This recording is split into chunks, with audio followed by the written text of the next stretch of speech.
de vous retrouver sur Sénégal 7 TV amati nañu mbégte jënawaat ak yéen ci suñu entretien du jour xam ngeen ni nag mbégte bu rëy la ñuy am saa su ne di leen di dégtal le meilleur de l'information mais également di ci ànd avec nos invités ñu am mbégte nag tey di fi dalal l'honorable député Abdou Sonko di député bu Pastef les Patriotes ci Assemblée nationale représenté également la diaspora tey ñu fas yéene waxtaan ak moom ci li nga xamante ni moom moo di actualité yi mujj foofee ci Assemblée nationale congrès également bi Pastef dëgmal ak 85e session du comité exécutif bi nga xamante ni ñu ngi ko dëgmal mu indi ci ay leeral lépp tey en tout cas dinañ ko waxtaanee tey sur ce plateau dañuy waxtaanee tamit convocation yenn ci ay naataango député ba ñu gis ci ñoom ñu def ci ab communiqué di ko ñaawlu am naa mbégte lool honorable Dieno Yok maa ngi lay nuyu di la bàyyi nga nuyoo.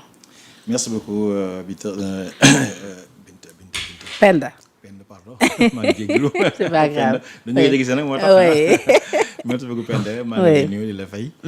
di la ziar bu baax a baax. di la ziar Sénégalais yëpp di nuyu seetaan di nuyu sa internet yi di nuyu waa diaspora. di rawatina ñi nga xam ne ñoo nekk ci la zone ENOC. Europe du nord de l'ouest et du centre. waaw et puis di nuyu aussi samay njaboot ñu nekk autour de Lyon. section Auvergne-Rhône-Alpes de Pastef. alors honorable fi ñuy dooree mooy d'abord noo gisee. wàcceeb sa leader di Ousmane Sonko ci boppu gouvernement bi ba kii di Al Amine Lo daal di koy utu. waaw loolu suite normale des choses rek man dama naan c'est la clarification aboutie de la situation politique du pays boo xam ne depuis presque un peu plus de 6 mois ñu ngi dund cette histoire parce que dañoo accéder au pouvoir le 24 mars 2025. 2024 pardon. Oui. ñu tabb Ousmane Sonko premier ministre. El Malick dem nekk président Assemblée nationale. oui. ñu war a nag doxal li nga xam ne moom mooy lu Pastef diggoon Sénégalais yi. mooy benn programme benn projet ñu tuddee ko le projet. war ci def nag ay jéego yu bëri parce que Sénégal dafa nekkoon situation bu xaw a jafe sur le plan économique sur le plan social yu demee noonu. ñu dem ba ci biir mu am ki nga xam ne moo joxojoon le président ba ñu nommé ko ba ñu élire ko plutôt ñu gis ni dañoo moom ci waxam sax premier ministre Ousmane Sonko gis ni xëy na am na foo xam ne bokkatuñ ci gis-gis ci doxalin ci ni ñuy doxalee réew mi ci ay thématiques yu bëri. mais mu amoon yaakaar ci li ma xalaat mu amoon yaakaar ne xëy na avec le temps. dina réglé wu parce que bu ñu waxtaanee rek jubóo mais malheureusement ça a un peu persisté de telle sorte que à un moment donné je pense que premier ministre bi dafa gis ni dina jafe pour ñu mun déggoo daal ci diir bu gaaw bu gàtt ci la génn def benn déclaration teg lépp tout sur la table. ni sax dàqul dellu si waat ci opposition bi waxoon na lu ni mel ni tamit. waaw effectivement donc mu teg ci table bi ba mu tegee ci table bi nag loolu mu indi.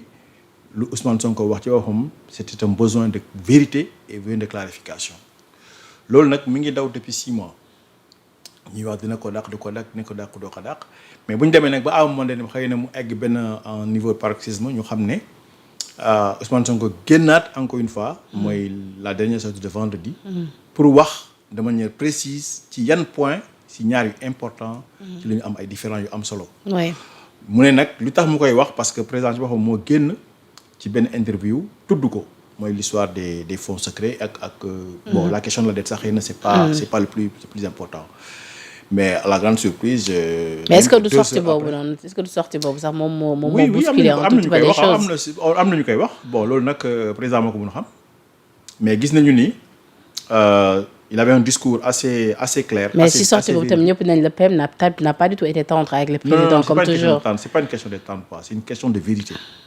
parce que nee na bu fekkoon président waxu ci ñaari point ci surtout point bi nga xam ne moo gën a sur li ñuy xalaat moo gën a nekk problématique mooy sur les fonds politiques du ci wax mais président bu ci génnee wax ci loo xam ne bokkul ak moom ni mu ko xalaatee woon ak tamit le fait que waxtaan nañ ci mais moom sax moo ko nettali ba mu koy wax à l'Assemblée nationale waxtaan mi ba fu mu toll ba fu muy wax ni fan la ñu d'accord président génn ñu waroon kon di waxtaan mu wax ci au niveau d'une interview il était obligé de venir sortir wax nag de manière assez directe et précise que sur cette question là amuñ ci gis-gis bokkuñ ci gis-gis ben quelques heures après, je pense 2 ou 3 heures après, ben le décret est sorti pour ñu démettre ko. mais c'est souvent nag lu ñu mel lañ doon reprocher tout le temps le PM nii tout le temps ci ay sorteem day dal ci kaw président souvent même on pense que ni moom dafay fàtte ni il s'adresse au président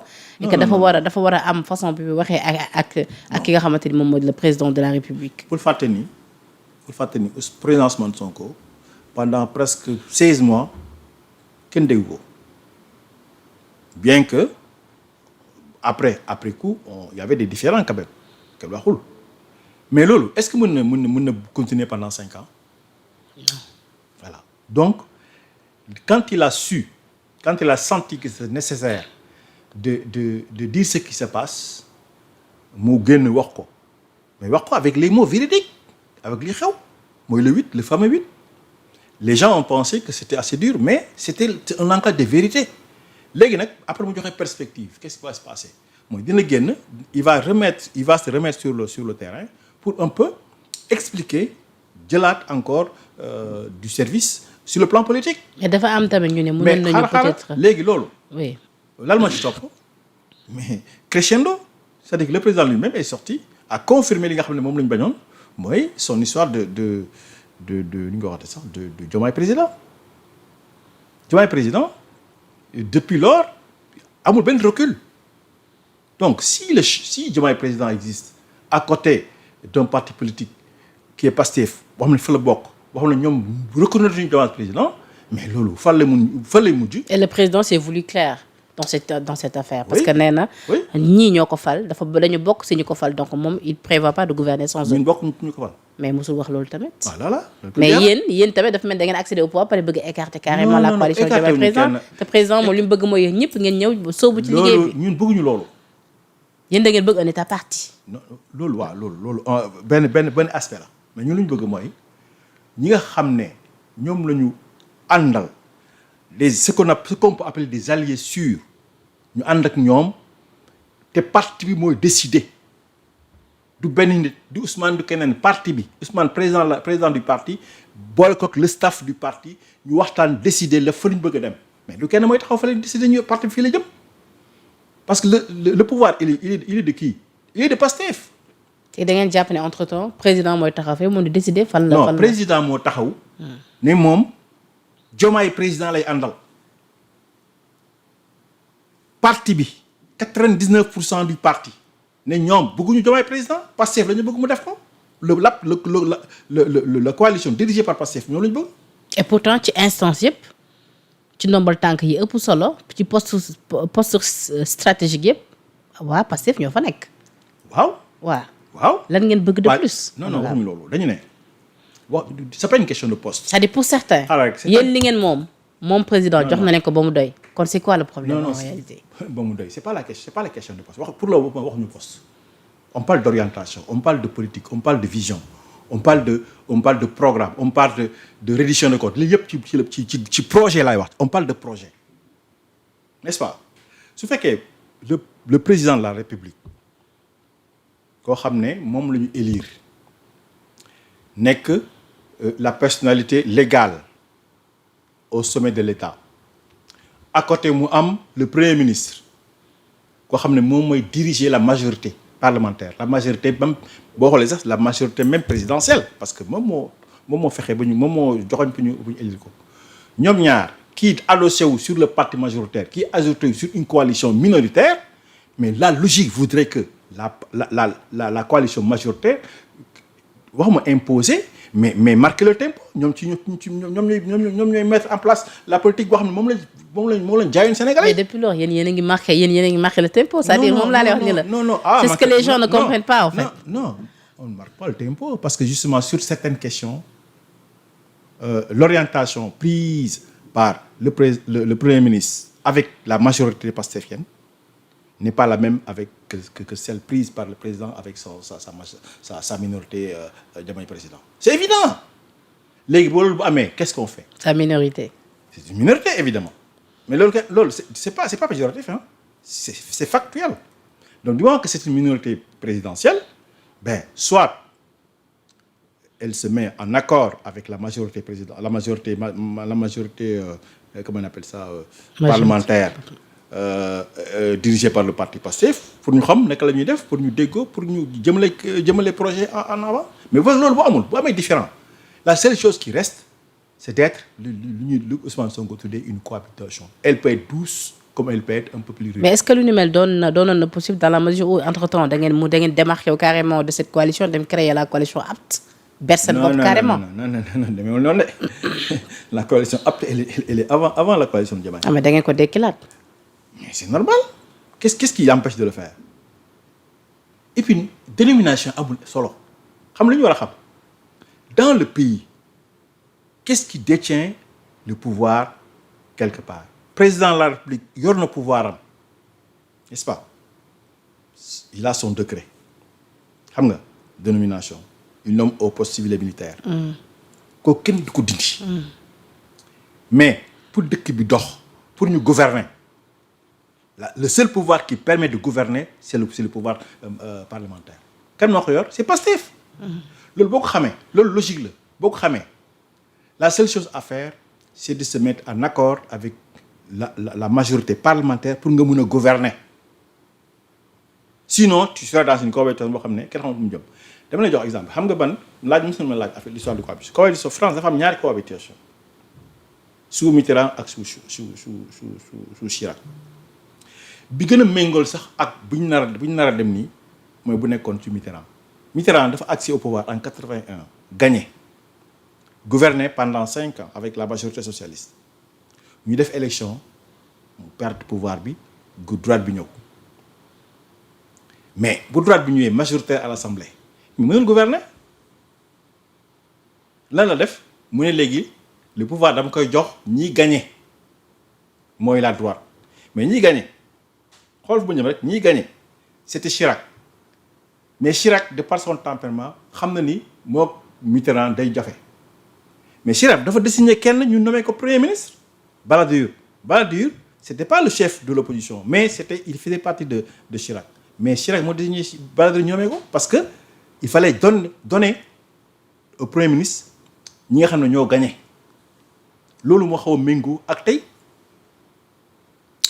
bu ñu joxul xam nga moom nee nañu xam nga ñoom moom président il a démis premier ministre qui est le leader du parti majoritaire mu nommé keneen qui n'est pas du parti majoritaire. Un technocrate. Mais loolu qu'est-ce que ça va donner on ne sait pas léegi pour que ça puisse se faire de manière paisible en tout cas dans le bon sens la seule chose logique à faire c'est di nga waxtaan ak nga xam ne moo yor majorité à l'Assemblée ngeen déggoo ci ay points ngeen xam naka la ñuy def ba li ci ëpp solo ngeen doxal ko. mais ndax déggoo mën a bénéfice mais ndax déggoo mënati woon na am honorable compte tenu de la situation. non je veux dire ndax waxtaan boobu defuñu ko mais que déggoo moo jafe. mais il n'est jamais trop tard pour bien faire les choses dama ne. surtout que Ousmane Sonko a dit que dëkk bi dafa am problème d'autorité. non yooyu yàgg na yooyu ay déclaration. non je veux dire est-ce que déclaration yooyu bokkul ci lu gën a ci lu gën a envenimer la chose. non gis nga nit ñi bu ñu ragal problème bi y avait des orientations différentes entre les deux l'un qui s'adosse à un parti majoritaire l'autre qui s'adosse à une coalition. Diomaye Faye qui est toujours membre de Pastef pour rappel. ouais mais fàttali sax ni yenn texte yu bëri moom moo ko xaatim. quand tu es membre de Pastef comme pour dire que ni kenn ëppale wu ko ci. quand tu es membre de Pastef kooku xam ba léegi kenn bajal ñu ko de bala ñu ko de mais les actes qu'ils posent ce sont des actes qui sont contraires au texte de Pastef. Tu peux pas aller contre les décisions, en tout cas les orientations que le parti prend.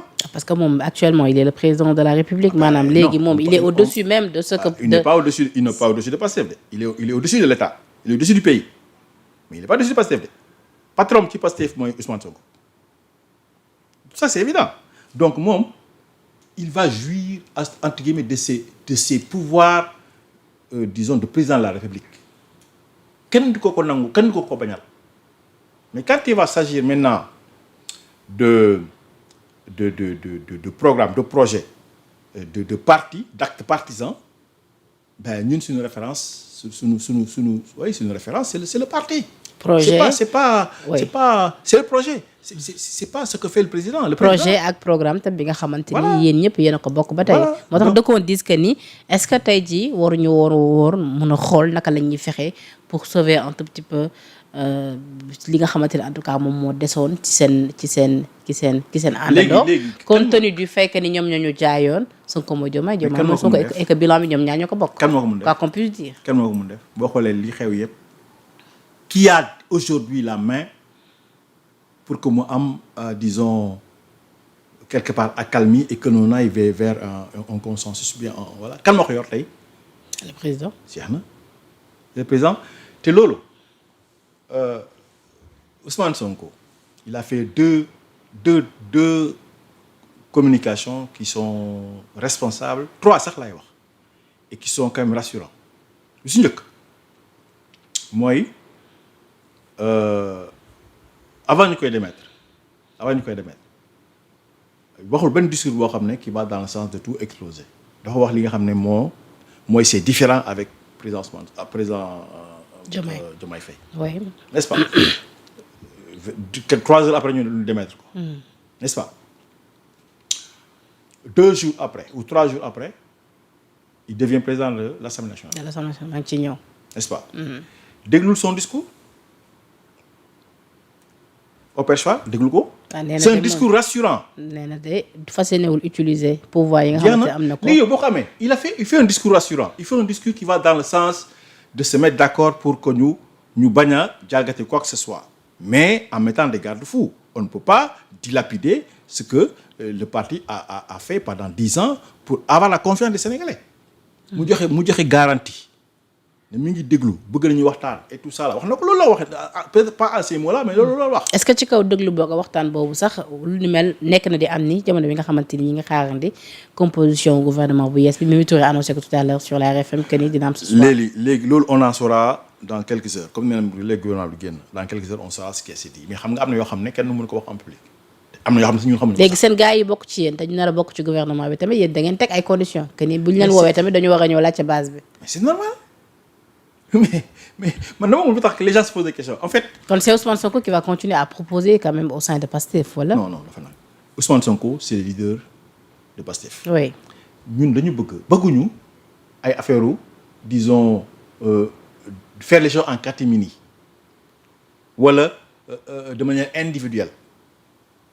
C'est le parti qui accepte d'accompagner un gouvernement sur des points précis, sur des programmes précis, sur des orientations précises. moo tax le comité exécutif dafa génne benn texte pour préciser ci lal ak lal la ñu war a d'accord pour mën a gouverner ensemble. mais loolu bu ñu koy def. mais ça ne peut se faire que de manière collective. léegi loolu. condition bu ñu tegee conditions yi noonu. ñun ñu ngi xaar nag léegi. parce que boo xoolee de manière collective bu noo dem rek jël Abdou Sonko teg ko de côté nga ne ko kaa ñu waxtaan. da ngay dem ci nga xam ne foofu la pouvoir Pastef fu nekk ngeen wax leen ni conditions yi ak yi la ñu bëgg ñu waxtaanee lii d'accord nañ ci lii xëy na day jafe lii d'accord nañ ci et cetera ba ngeen d'accord.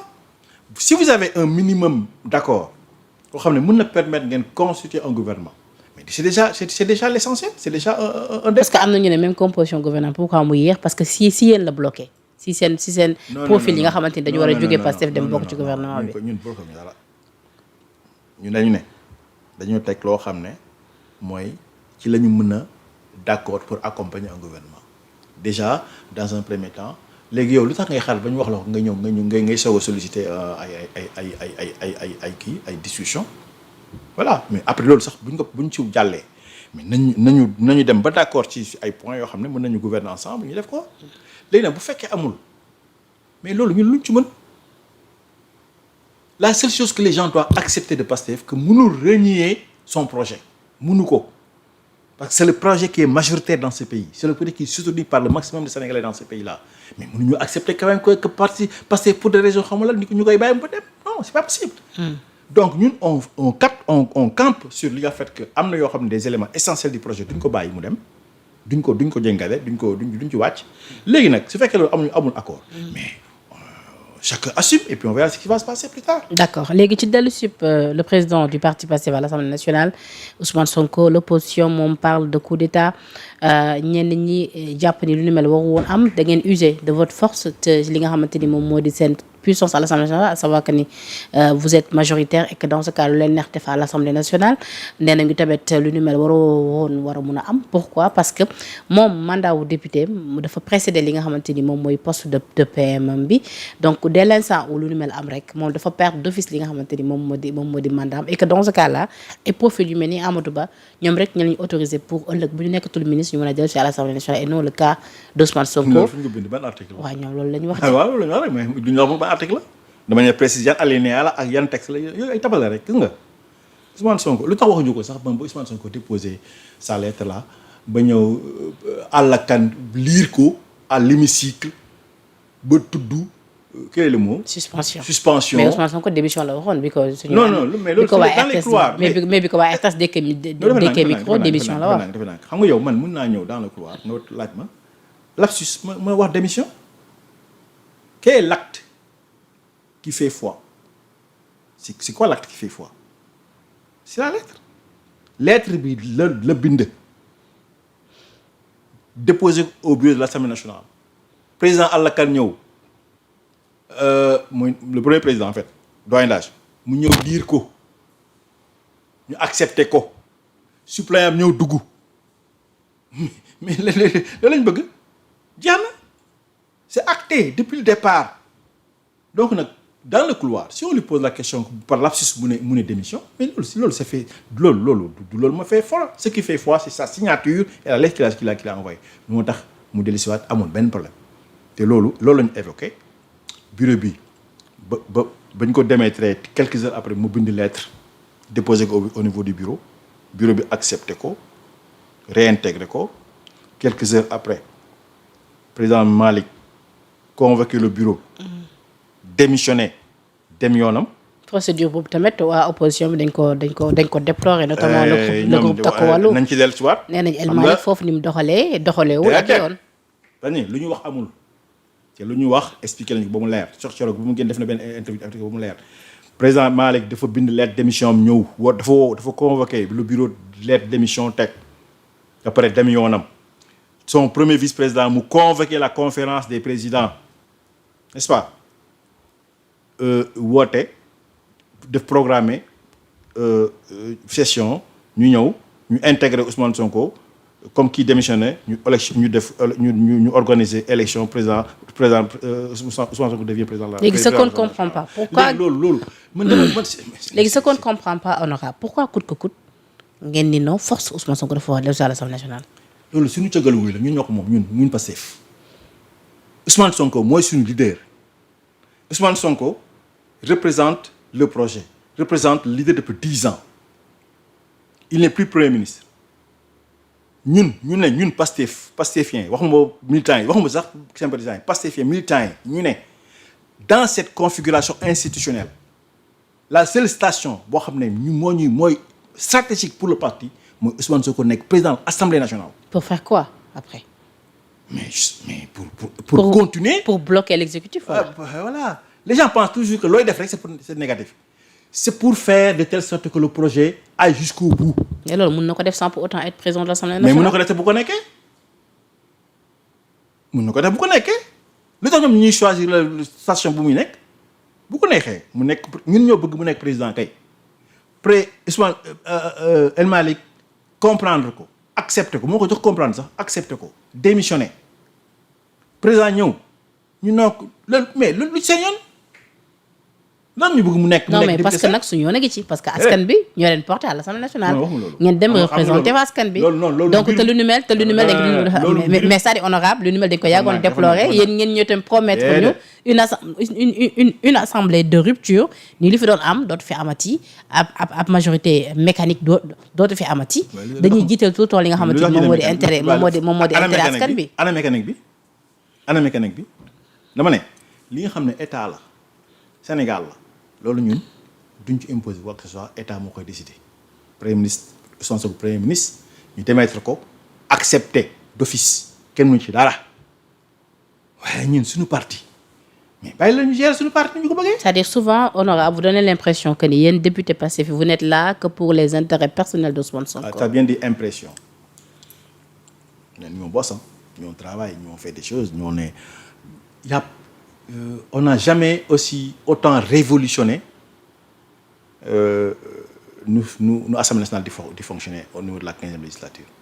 Ousmane El Malick wax na ko def na ko montré na ko même l'opposition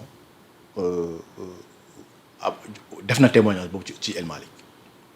Donc on n'est pas dans xam nga lan mooy ndax nit ñi c'est-à-dire le fait qu'on est 130 sur 165 yàq nit ñi day ñëw rek comme ay moutons lu ñu non les gens bossent les gens font des choses. On n'est pas toujours d'accord sur les choses. parce que gis souvent pardon souvent ñu gis ba ci yenn cas yi fa jot a am dañuy ñëw rek ngeen lever sans pour autant sax peut-être ngeen ñëw rek lever immunité parlementaire ku leen neex ñu traduire ko en justice bu ñu paree après kooku ñu relâché ko mu dem ñibbi këram vaquer à ses occupations finalement les gens se posent la question à savoir dëgg-dëgg est-ce que yéen a ngi gëstu intérêt ñeneen ñi plutôt que toog rek pour di doxalee yëf yi ci nu mu leen neexee. ñu ngi koy gëstu baax a baax dama ne levée d'immunité demeewul nu nga ko waxee levée bi ñu ñëwee dañuy laaj dossier dañuy jox kayit yi bu ñu kayit dañu càmbar ko ñu convoquer les instances en respectant les procédures loolu yëpp def nañ ko ci ñi ñëw lever yëpp def nañ ko ba ñu demee ba gis ni amul dara loo xam ne muy empêche ñu lever dañ ko lever donc loolu du problème. mais loolu parenthèse la woon. mais mën nañ taxaw ba tey ci dellu si Ousmane Sonko à l'Assemblée nationale. léegi tabb ngeen ko. nekk na li nga xamante ni moo di njiital Assemblée nationale léegi c'est quoi la suite. la suite. c'est de continuer à aller vers les réformes yi nga xam ne moom la ñu promettre aux Sénégalais avec à la tête de l'Assemblée nationale le président Ousmane Sonko lépp loo xam ne promettre nañ ko ci réforme ci modernisation de l'institution ci voter ay loi ci changer constitution sax mooy l'ultime ñu war a àgg on va y aller comme ni ñu ko programmé woon et cette fois-ci avec président Ousmane Sonko. te du yàq dara ci projet yi na am pour moom en 2029. dara lu mu yàq dara lu mu ci dara 2029 bu ñëwee. mu présenté wu mais on va aux élections gisuma lan moo koy empêcher. nekkinam ca assemblée tamit ndax narul nekk lu compliqué pour moom sachant que ne opposition bi dañ ko contesté. ah non opposition bu la neexee ñu contesté mais li xew. nee na ñoom dañu fas yéene déposer ab recours. lâche pas l'affaire. oui y a pas de problème. ñu woon ne républicain amul problème bu ñu ko proposé bu ñu ko déposé ñu xool lan la. donc on s'attendait aussi tamit à ce que Diomaye Faye saisir le conseil constitutionnel comme ni ko opposition bi sàppee woon ci moom. apparemment mais def ko. son porte-parole a dit qu'il l'a pas déposé. oui. ouais, ben on peut pas ñu on nee na comme nee na déposé wul mais déposé wul. mais yéen da ngeen xalaatoon day déposé. non pas du tout. qu'il dépose ou qu'il dépose pas c'est pas un problème ñun dañu gëm ni. processus bi duñ ko defee. dafa jaar yoon dañuy respecter le règlement intérieur dañuy respecter la constitution ñun loolu ñu gëm tey cité dañu ay articles wax nañ ko naka lañ koy defee donc ñun amuñ ci benn souci. léegi ñoom bu fekkee am te Aïssata Tall du Aïssata Tall nee na def na conférence de presse. mais wax na ni moom mënul saisir kii. waaw ñun wax nañ ko ba rappeler sax cas bi ñu fi amoon. ci bi ngeen di installé bureau bi. si la waxee ni président rep képp moom moo mën a saisir le conseil et que dans ce cas là ñu ngi koy ñaan pour mu saisir le conseil. s'il l'a pas fait il l'a pas fait. s'il l'a pas fait peut-être xëy na il a des raisons de ne l'avoir pas fait d'autant plus son porte-parole a dit que defu ko bon gis nañ ko dans les réseaux que voilà. mais pour Madiambal Diagne tey jii yéen après l'installation d'Ousmane Sonko mais nee na après l'installation d'Ousmane Sonko lenn képp moo leen tax a jóg mooy di ngeen traduire le président pour haute trahison et dans ce cas là Ousmane Sonko mën a nekk président par intérim. ça c'est des Madiambaleries. loolu bokkul ci seen objectif. Madiambal il dit ce qu'il veut c'est pas un problème ñun xooluñ ko dégluñu ko toppatoo. d'accord alors. beneen mbir bi ñuy waxandi ba tey à l'Assemblée nationale ñeel li nga xamante ni moom moo di 85e session bi nga xamante ni moo ñeel session du comité exécutif lu ni mel lan la déjà nga expliqué ko en termes symbole sénégalais. alors xam nga Sénégal dafa bokk ci ay union interparlementaire yu bëri nag yeneen huit union lañu bokk UPA union parlementaire africaine bokk nañu CEDEAO bokk nañu UEMOA bokk nañu UIP man bokk naa ci bu ñu tuddee ACP Union européenne moom ma nekk ci président délégué. am na daal 8 yoo xam ne ay interparlementaire la. am nañu bokk nañ tam ci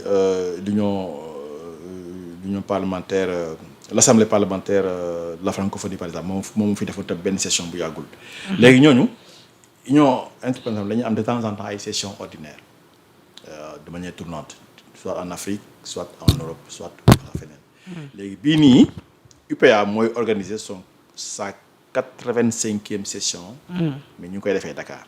ok voilà donc session boobu nag. on discute de pas mal de choses on discute de paix et sécurité par exemple. on discute de tout ce qui est gestion des ressources minérales yu noonu ay de coopération bilatérale yooyu yëpp la ñuy discuter ci biir session yooyu dégg nag de 3 et 4 ci la ñuy recevoir boo xam ne union parlementaire africaine moom la ñuy recevoir. le 6 également Pastef jëm ci congrès bi li ngi taxawee ci congrès bi. waaw pourquoi Pastef bàyyi ba si jamono ji di jëm ci congrès bu njëkk. parce que daf ci toll parce que xam nga ñun yàgg nañu bëgg dem congrès mais mosuñu am temps jot sax pour dem congrès 10 ans ngi nii ñuy jéem a dem congrès waaye taluñu ko sax ñu ngi ci ay xeex ñu ngi ci ay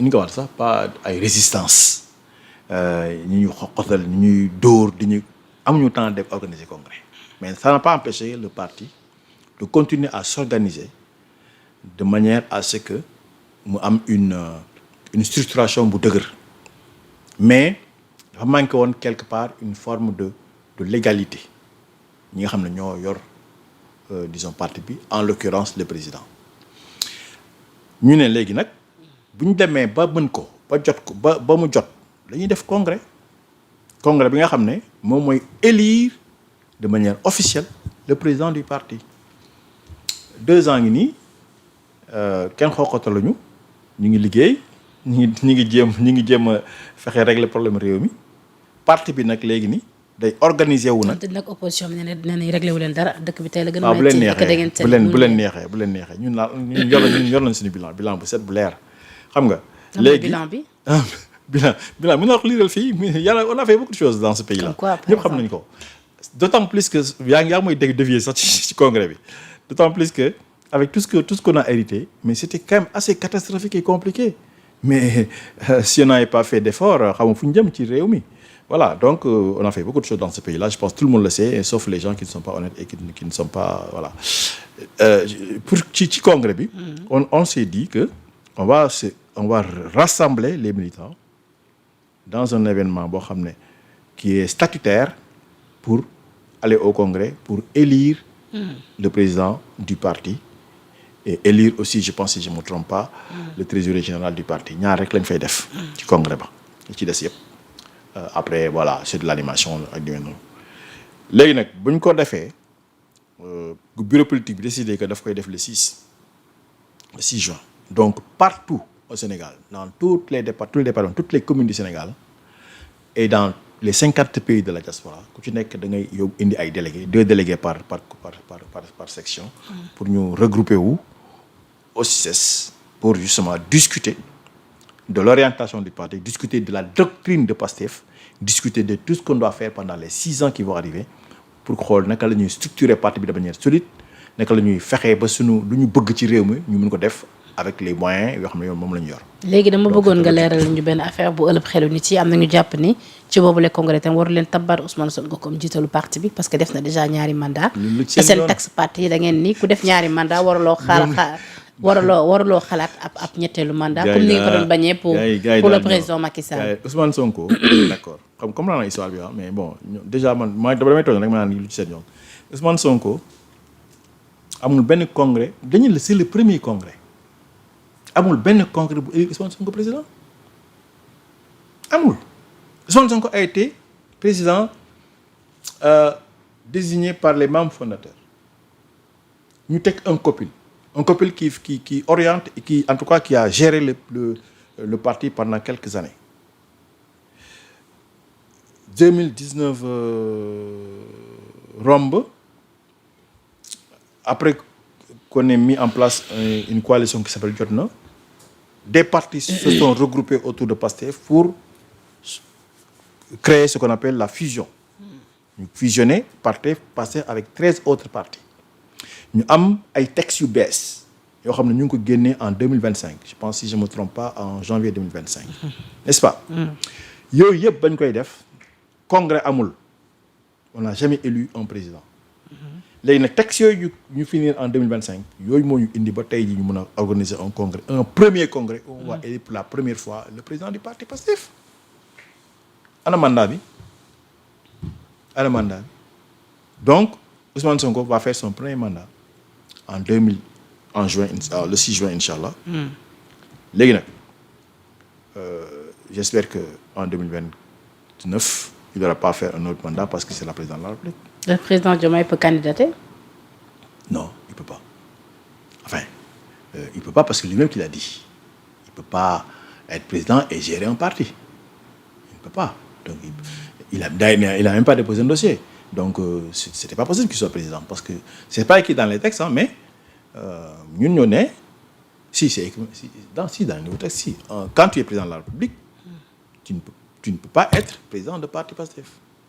Kon tey jii Ousmane Sonko nekkoon président de la République dootu mënti nekk président parti Pastef. day démissionner keneen ñëw ñu voté ko ñu élire ko. mu jekkali liggéey bi. D'accord kon daal congrès bi moom noo tam pëcc parce que déjà yéen seen idée moom leer na naa ñu ci fi ngeen jël. du question congrès bi xoolal dafa am ñun dañoo am benn instance bu tudd la haute autorité de régulation du parti. Nguuda moo koy jiite. ba ñu ne dañuy congrès. Nguuda Mboup. ba ñu ne moom doon wax ni moom bokkul Pastef officiellement. bokkul Pastef. kon lu tax ngeen jox. non haute autorité bi. si suñu taxi yi ki koy jiite du bokk Pastef. dafa am ils sont 5 ñaar ñoo xam ne bokkuñu Pastef ak ñett ñoo xam ne ci Pastef la ñu bokk moom dañ ko jox mu jiite ko mais bokkul Pastef. d'accord tu vois léegi moom liggéeyam moo doon mu organiser justement élection du président mu joxe instruction yi joxe dossiers yi nit ñi war a joxe pour déposer pour nekk candidat. am na ci sax ay dépôts Ousmane Sonko a déposé son dossier am na 3 ou 4 autres qui ont déposé le dossier mais qui étaient des dossiers qui n'étaient pas complets. D'accord. Parce qu'il manquait des éléments. Donc ñooñu on les a pas refusés, on les a pas acceptés. Donc il était qu'un seul dossier qui était accepté, c'est Ousmane Sonko. Loolu mooy règle bi léegi nag ñi yaakaar ne dañ ko tafay nii rek demoon noonu de dafa dañ ko jandi jaar ci yoon nguudo xool vérifier xool pièces yi ba mu mat comme président la République rek ba mu mat mu validé léegi nag ci la ñuy dem congrès le 6 pour ñu alors démb da ngeen def ab communiqué groupe parlementaire Pastef les Patriotes déjà ngeen doore ko par féliciter le président du parti Pastef ci ñoom dellu see ci assemblée nationale ba noppi tamit ngeen ñaawlu interpellation wu ki nga xamante ni moom moo di Cheikh Bara Ndiaye l'autre jour ngeen ñaawlu ko ba noppi tamit ñaawlu waat convocation bi nga xamante ni ñoom ñaar ñëpp jot nañ ko à savoir l'honorable député Guy Marius Sagna ak Cheikh Bara Ndiaye jàpp ni tamit dañu war a respecter li nga xamante ni moom moo di charte assemblée nationale ak également li nga xamante ni moom moo di l'immunité parlementaire dont il bénéficie. waaw loolu c'est la suite logique avant loolu sax parce que lu ñu jëkkoon bon une fois qu'on a fait le texte mais après lu ñu jëkk ngañ mooy le fait que ñu bëgg disons arrêter Cheikh Bara à la sortie d'une plénière. mais loolu c'est extraordinaire et déjà c'est interdit déjà bokkul disons charte réglementaire ak charte constitution daf koy tere et comment ça se fait que ñoom ñu ñëw bu ko arrêter devant l'Assemblée donc les députés se sont entreposés et puis ñu delaat ko ci biir ba ñu régler mbir mi avocats yi ñëw ñu régler ko loolu donc loolu on comprend pas pourquoi ça se passe comme ça léegi bu ñu ko defee ñun groupe parlementaire on a sorti un texte justement pour dénoncer ce genre de choses. parce que Cheikh Bara aussi tamit moom en tant que député dafa war a tamit xool lu mu wax ci digg penc bi. non waxuñu loolu. il peut pas non plus se permettre de tenir yenn accusation sur la place publique. loolu après la Cheikh Bara lu mu wax dama ne un député nga nekk en session ak loo mun a wax loo mun def kenn mun na loolu texte yi ñoo ko wax. justement est-ce que loolu moo tax député bi moom il se permet de tout dire. parce que danaan am na li nga xamante ni moo di immunité. non loolu c'est pas la question ñun waxuñu ci ñun dugguñu ci lu Cheikh Bara wax dañu ne dañoo tere député bi nekk en session ñu koy arrêté léegi bu ñu ko bëggee arrêté am na yoon dañu jaar ci yoon boobu noonu loolu rek lañu wax léegi nag le fait que ñu jëm ko arrêté ñu ŋaññu loolu. mais yéen ci kaw Farba Ngom auditionné waat nañ ko ci deuxième affaire bi ñeel téléphone portable yi après finalement si la ñëwaat assemblée pour ngeen lever waat immunité parlementaire waaw. pourquoi léegi quel est le lien. pourquoi dans ce cas là audition moom mu jiitu. deuxième levée immunité parlementaire Yacine Fall waxul loolu de bañ ko dafa am bon j'ai pas le détail mais dafa am procédure ci biir procédure n'est-ce pas parce que bañ koy xam nga bokk ma ci commission bi donc j'ai pas les pièces pour mun a wax lu xew mais ñi nga xam ne ñoo càmbar mbir bi dafa am procédure ci biir procédure boo xam ne moo nécessité ñu lever encore son immunité parlementaire pour mën a continuer procédure. pourquoi dans ce cas là lever immunité parlementaire ba mënu woon jiitu li nga xamante ni mooy deuxième procédure. jiitu ban. je veux dire deuxième levée immunité parlementaire bu Farba. pourquoi mënu woon jiitu dama ne c'est pas les mêmes procédures. ba ñuy lever beneen procédure moo fekk beneen procédure ci biir dossier bi loolu la ñu wax n'est-ce pas bañ ko jàppee avec kii bi avec. ñu ko waxee sax. portable yi. oui flagrant la woon non. n'est-ce pas. oui mais flagrant jarul ñu lever l'immunité. léegi ci biir boobu noonu bu fekkee am na ci biir par exemple ci portable am na ñu fekk ci biir loo xam ne dafa nécessité poursuite mais loolu dañuy lever. léegi ñoom Cheikh Bara li ñu leen di woowee nii nga jàpp ni tamit du relevé wul ci flagrant. flagrant que 5 jours après 6 jours après Cheikh Bara kañ la wax bu fekkee ci lu baax moo tax ñu koy suivre Guy Marius Sagna kañ la wax. ñu toog ay 4-5 jours après ñu soog a ne ñu flagrance loolu c'est n'importe quoi am benn flagrance donc bu ñu ko bëggee jàpp bu ñu ko bëggee auditionné wala bu ñu ko bëggee déglu nañ jaar ci yoon. Guy Marius xam le ne moom du déférer à la convocation. waaw. ñu ne tamit au-dessus de la loi. wax na lu tax def na un texte long aujourd'hui j'ai pas tout lu nag mais am na benn texte de 4-5 pages bu mu bind tey expliquer lu tax demul joxe ay références légales et puis. gis naa sax mu cité ay CEDEAO j'ai pas tout lu. Cheikh Bara Ndiaye aussi introuvable. Ani Cheikh Bara. mais mi ngi ci dëkk bi. ci fan. amuñu man xam mi ngi ci dëkk bi. mais yow sax xamoo fu mu nekk. mais Cheikh mosuma fu mu nekk mosuma dem këram. Cheikh mosuma dem këram mu ngi ci réew mi kay. d'accord ñu ngi tabaski. d'accord mais lan la ñuy wër naan mu ngi ci kaw fu mu. d'accord keneen ci ko ñu convoqué tamit ba sub tey jii muy la journaliste Aïssatou Diop Fall da nga ci am commentaire. non amu ci commentaire ma xam d'ailleurs sax dama xam sax ñu koy convoqué la wax. nee nañ dafa am ay kàddu yu mu yëkkati ni Ousmane Sonko terroriste dañ ko war a ñëw jël sax yóbbu. c'est grave ça yow xam nga ni loolu c'est des mots très c'est une déclaration très grave. mais après elle a reprécisé sa pensée et s'est excusée. ah d'accord ok si elle s'est excusée donc voilà donc loolu moom après bu si elle s'est excusée loolu moo après procureur wala ki ko. mën nañu ko tenir en compte. voilà mën nañu ko tenir en compte mais li mu wax quand même c'est assez grave. d'accord alors honorable bëgg naa am tamit sa commentaire ci visite de travail en Gambie bi nga xamante ni le président jamono ci teewoon na fa ngir waxtaan ak Adama Barrow ci nu ñu gën a renforcer ñaari dëkk yi ci lu ñeel wala partenariat yi. c'est une excellente chose tout ce qui est de coopération bilatérale tout ce qui est surtout Gambie Sénégal loolu moom je pense que. dañ koy rafetlu c'est Sénégal Gambie c'est pas n'importe quoi. Sénégal Gambie c'est le même peuple c'est le même territoire presque disons tubaab yi ñooñu sonal rek mais man dem naa mooy li ma la wax rek benn session interparlementaire ci ACP Union européenne en Eswatini mooy ancien Swaziland ci biir délégation yi il y avait la délégation gambienne. Mais pendant 12 jours on a collaboré on était toujours ensemble avec les relations gambiennes parce que xam nañu ni parce que ñoom anglais la ñuy làkk man sama anglais leerul noonu mais olof bi rek la ñu bokk donc ça nous a permis de communiquer pendant une dizaine de jours et puis jël ay photos yu ensemble et puis même daal ñaar délégation def nañu photo ensemble publier ko ça sur la page de l'Assemblée nationale. Que pensez-vous du c'est... profil de Al-Amin Lo en tant que remplaçant de Ousmane Sonko? Mais Ousmane Sonko dit que man je connais pas mais Ousmane Sonko dit que c'est un travailleur c'est un excellent technicien. am na ñu doon ragal ab motion de censure ci yéen.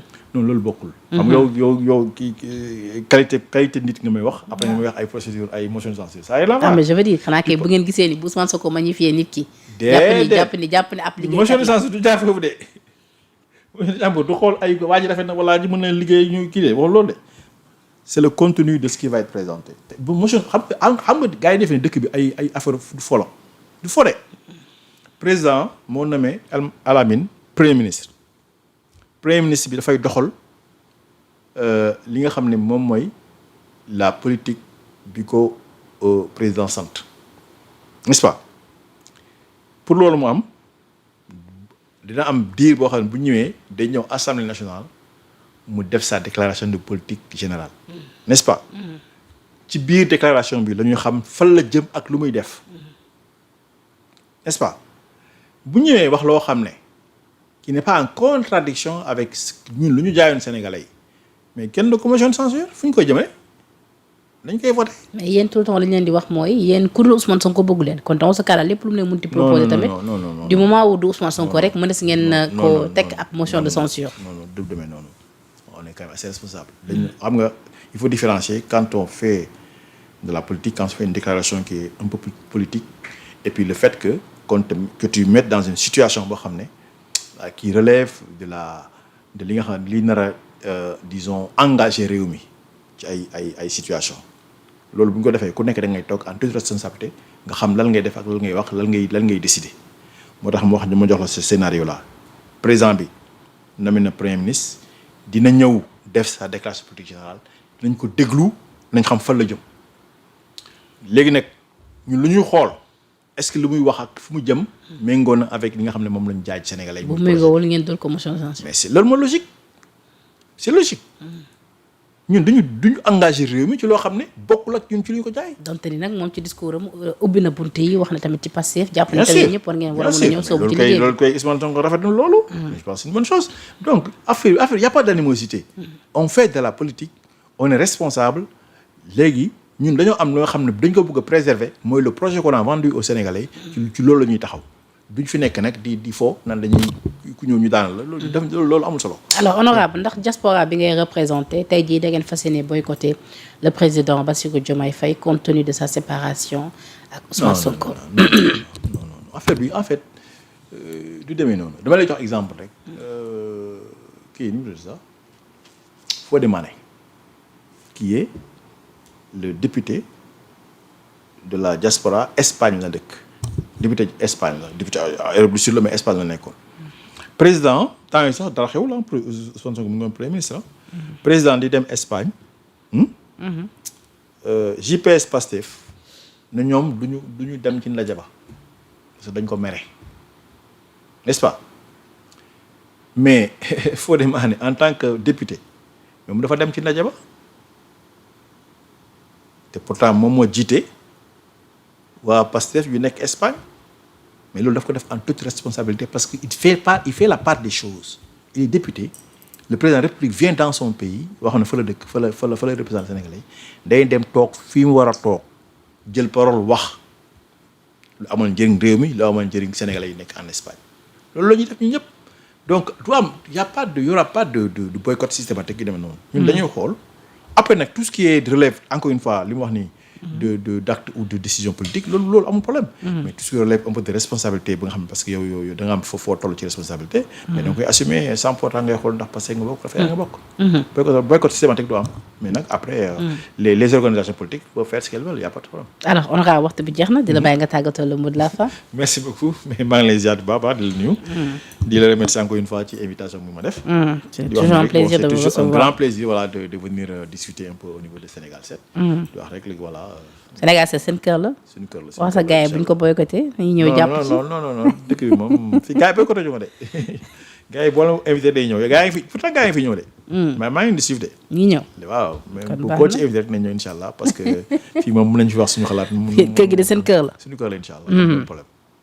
jërëjëf di nuyu waa Sénégal yëpp ñu doon suivre di nuyu waa diaspora une fois. alors Abdou Sonko di député bu diaspora bi Enoch l'Europe du Nord et du Sud. l'Europe du Nord de l'Ouest et du Centre voilà. tey moo nekkoon suñu gan ci suñu entretien du jour waxtaanee ak moom ci situation ba à l'Assemblée nationale mu di ci leeral le retour également d'Ousmane Sonko contesté par l'opposition mu indi ci ay leeral congrès également bu Pastef di dëgmal le 6 juin indi na ci également ay leeral jox ne tamit gis-gisam ci li nga xamante ni moom moo di gouvernement gouvernement bi nga xamante ni liste bi ñu ngi koy xaarani mais également ci génn Ousmane Sonko ci gouvernement bi tamit indi na ci ab xalaatam lu ñu mel tamit tey moo taxoon ba ñu dalal la fii ngir am ci sa gis-gis ci nu mu gën a yaatoo également nga leeral la Sénégalais yi dëgg-dëgg lan moo ci seen position ak tamit lan ngeen dëgmal après installation Ousmane Sonko. Donc di la remercier waat ci wuy si bu nga wuy si suñu invitation Abdou Sonko honorable député di remercier également tuuti Meng moo nekkoon ci machine bi la rédaction de Sénégal 7 jërë ngeen jëf.